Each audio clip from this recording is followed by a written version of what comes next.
ময়মনসিংহের ভালুকায় BNP chairperson 3 বারের সাবেক প্রধানমন্ত্রী বেগম খালেদা জিয়ার আশু রোগমুক্তি, সুস্থতা ও দীর্ঘায়ু কামনার দোয়া ও মিলাদ মাহফিল অনুষ্ঠিত হয়েছে।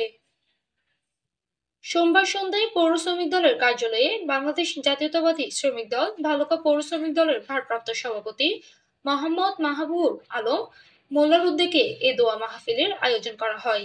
অনুষ্ঠানে প্রধান অতিথি হিসেবে উপস্থিত ছিলেন ভালুকা পৌর বিএনপি যুগ্ম আহ্বায়ক মোহাম্মদ আবুল কালাম আজাদ, উপজেলা স্বেচ্ছাসেবক দলের সাবেক যুগ্ম আহ্বায়ক মোহাম্মদ মনসুর আলী মোল্লা, বিএনপি নেতা আলম মিয়া, উপজেলা শ্রমিক দলের যুগ্ম সাধারণ সম্পাদক মোহাম্মদ তাইবুল বাড়ি আরিফ, শ্রমিক দলের সাবেক সাধারণ সম্পাদক মোহাম্মদ বাদল মোল্লা, এছাড়াও অনুষ্ঠান ভালুকা পৌর শ্রমিক দলের বিভিন্ন ওয়ার্ডের নেতৃবৃন্দ, স্থানীয় শ্রমিক সহ দলীয় অঙ্গ ও সহযোগী সংগঠনের বিপুল সংখ্যক নেতাকর্মী উপস্থিত ছিলেন। দোয়া মাহফিলে দেশনেত্রী বেগম খালেদা জিয়া দ্রুত আরোগ্য, দীর্ঘায়ু এবং দেশের গণতন্ত্র পুনরুদ্ধারে সংগ্রামে সফলতার জন্য বিশেষ মোনাজাত করা ও দোয়া মিলাদের আয়োজন করা যাচ্ছে।